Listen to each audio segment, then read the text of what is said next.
देखि पारुथिबे 2 मास पर मेस को आसीछि आ रूम रो अवस्था चलंतु देखिबा कोन सारी पटे देखि तुमको देखंतु एटा पूजार बेड वर्तमान एबे दुईटा मुसा इठु डिया मारी की बाहर की पड़ेले मुसाडी हमर के मुड़ी तार की कहछंती मुड़ी ना चाउल तार की मारंती सोला की सब करिसंती होगी एटा मुसा देखंतु की करिछि आ हगी के पूरा भर्ती कर देछि मुसा गुह देखि के पूरा सब कब्बा एई देखंतु ये सब क्या देखना पड़ रहा है अच्छा है मैं अंधा हूं केमिति लागुछि 2 मास पर मेस को आसीगी मैं नहीं बताऊंगा तो मुंडो कटि जो छिडा जे मत की थोड़े छिडा सागु ओ दुख लागुछि मुसागु ओ जन्मरे कोन बाबा करथिली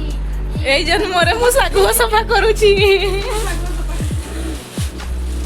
हौ चलंतु सफा कर दबा हम रूम दे एटा भुजंग जा पाखर गोटे झाड़ू आनिथिले छेली गुहाळ झाड़ू करथिले गंध होउछि रे भगवान भगवान चलंतु धुई दबा बे देखि पारथिले पूरा ओजा ओजा बुढ़ा आगी छंती रे गाइस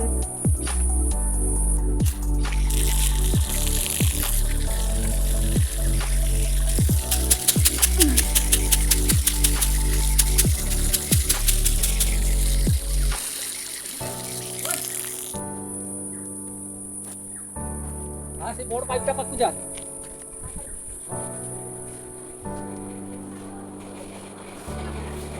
ए ओजा बुढ़ा लागी छंती रे कथा कहलानी के मु गजा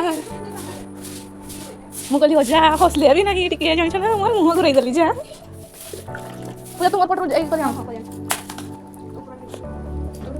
मुसारो कान्ना मामो लिख डबा भगवान काटी की करिसी पूरा छी छी भगवान भगवान देखंतु एबे रूम हम पूरा सफा कर दै छे मुसा को घरु एबे हमें पानी ढाली के पूरा छिन छतर कर दबा आउ बाहर अवस्था देखंतु कोन हेई छी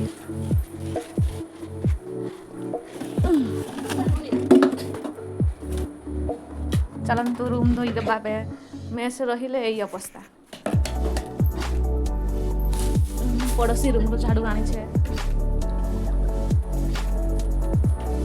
पूजा सफा करबा को केमिति लागु छी तुमको एबे बहुत कष्ट लागुछि